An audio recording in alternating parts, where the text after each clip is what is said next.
네, 국가부도의 날은 1997년 그 IMF 위기 속에서 뭔가 서로 다른 선택을 했던 사람들의 얘기를 그린 영화인데요. 우리나라가 드디어 오늘 경제 선진국 그룹 OECD에 대한민국 사람 85%가 나는 중산층이다라고 생각하는 것으로 밝혀졌습니다. 진짜요? 제 계산이 맞다면 대한민국 국가부도까지 남은 시간은 일주일입니다. 잔치는 끝났다. 이긴가? 28일에 개봉을 했어요. 근데 첫날 무려 30만 명의 관객을 동원했습니다. 그리고 계속 박스오피스 1위를 하고 있거든요. 두 분은 영화를 어떻게 보셨나요?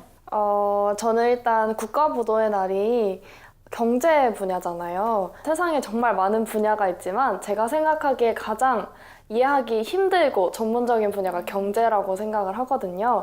그래서 처음에 이 제목을 들었을 때 과연 제가 이 영화를 잘 이해할 수 있을까, 중간에 이 영화의 흐름을 따라가지 못하지 않을까 그런 걱정도 했었고, 그리고 영화가 우리가 알고 있는 IMF를 어느 정도까지 다룰까 그것도 많이 궁금했었는데 그런 걱정을 싹 날려줬습니다. 특히 저는 유아인 씨가 맡았던 정학이라는 인물이 되게 인상적이었는데요. 국가, 중소기업, 정학이라는 이 세 가지 장면이 병렬 구조로 동시에 나오거든요. 근데 그 사이에서 이제 위아래에 어떤 연결고리가 되어 있는지를 이 정학이라는 인물이 좀 더 이해가 잘 되도록 설명을 잘 해줘서 그 점이 너무 좋았습니다. 저는 개인적으로 아무래도 이 영화가 실제 스토리다 보니까 더 재미있게 집중을 해서 볼 수 있었던 것 같아요. 그리고 또 배우들의 연기력이 너무 멋있었고 연출도 굉장히 잘 하신 것 같아요. 그 모든 게 다 합쳐져서 정말 몰입이 잘 되게 만든 영화가 아닌가. 네, 이게 좀 영화를 보다 보면은 사실 되게 분노하게 되는 지점들이 있어요. 이게 특히 왜 뭐 조우진 씨가 연기했던 그 재정부 차관 그런 역할들을 보면은 어떤 그 정치인들의 모습에서 사실 관객들이 좀 분노를 할 만한 그런 포인트들이 분명히 있었던 것 같거든요. 좀 그런 게 보면서 참 씁쓸하게 느껴졌던 것 같아요. 저도 이번에 조우진 씨를 되게 새롭게 보게 되었는데요. 평소에 맡았던 좀 순진하고 착한 역할, 뭐 예를 들면 창궐이나 미스터 선샤인에서 보여줬던 그런 캐릭터와 다르게 이번에는 희한하게도 악한 편에 서는 역할로 나왔어요. 근데 저는 그게 과연 잘 맞을까 생각을 했었는데 그 360도 달라진 모습이 스크린 안에서 너무 찰떡궁합이더라고요. 그래서 되게 조우진 씨가 다양한 색을 가진 배우라는 생각을 하게 됐습니다.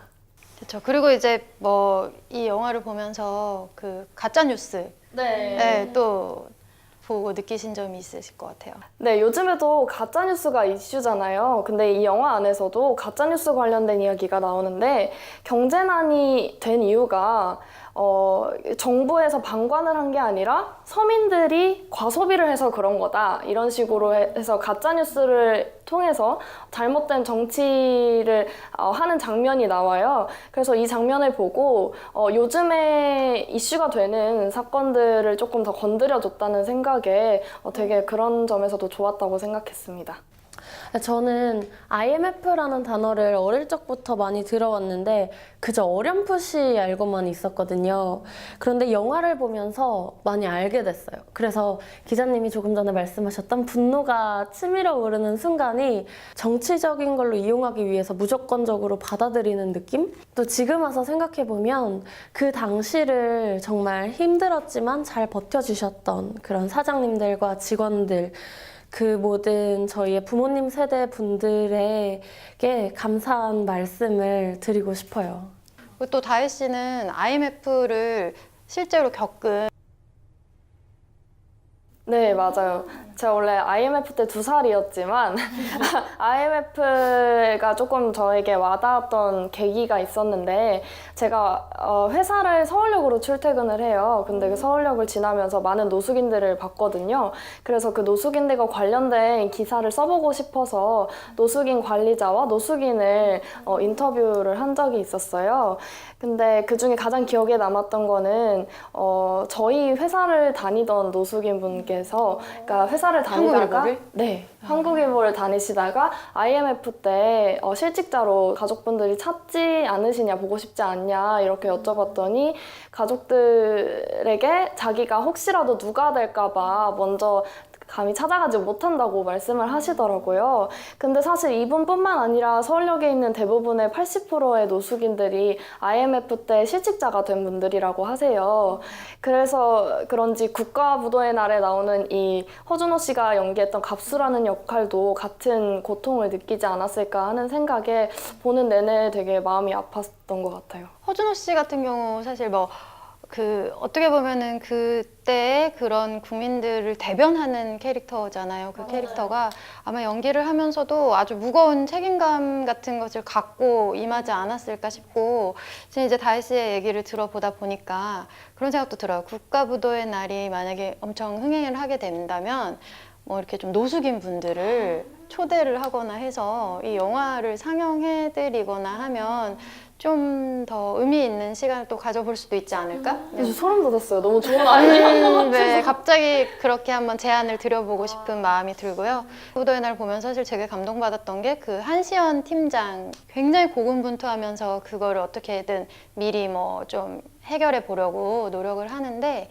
그 모습이 되게 감동적이었어요. 네, 맞아요. 저도 김혜수 씨가 연기했던 한시연이라는 캐릭터가 정말 기억에 많이 남는데요.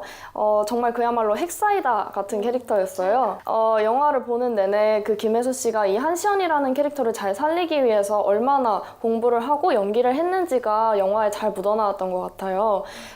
유독 지금도 그렇지만 그때는 더욱더 보수적이었던 금융권이라는 데에서 여성으로서 자기의 본분을 잊지 않고 묵묵히 해나가는 자세가 되게 같은 여성으로서 그리고 직장인으로서 안쓰러우면서도 존경스럽고요. 그런 분들이 정말 이 시대에 꼭 필요한 인재상이 아닌가 하는 생각이 들었습니다. 맞아요. 저도 같은 여자라 그런지 김혜수 씨의 캐릭터가 가장 좋았는데요. 국민들을 위하는 마음으로 그 직책, 책임감을 갖고 끝까지 한국을 위해서 노력하는 모습이 너무 감동적이었어요.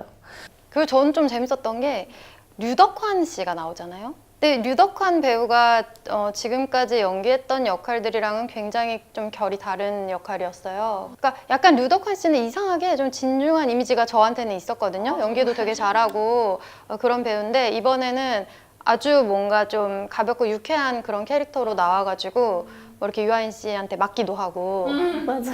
막 그런 모습을 보니까 좀 되게 약간 90년대 오렌지족 같은 그런 패션을 선보이면서 그런 모습도 좀 재밌는 포인트로 볼 수 있었던 것 같아요. 그 아인 씨랑 얘기를 해보니까 아인 씨가 원래부터 예전에 뭐 천하장사 마돈나 이런 영화를 보면서 류덕환 씨 굉장히 좋아했대요. 그랬는데 이번에 이제 만나게 됐고, 그리고 류덕환 씨가 연기 경력은 되게 길지만 나이가 아인 씨보다 한 살 어려요. 그래서 유아인 씨한테 굉장히 깍듯하게 그렇게 하고 영화 끝나고 나서도 이렇게 뭐 만나기도 하고 했다고 하더라고요. 그래서 배우들이 이렇게 단합이 잘 되고 현장 분위기가 아주 화기애애했던 것 같아요. 그래서 또 좋은 영화가 나온 것 같고, 저희 멋진 연기를 보여주신 그 김혜수 씨와 모든 배우들에게 박수를 쳐드리면서 저희는 이만 물러가겠습니다.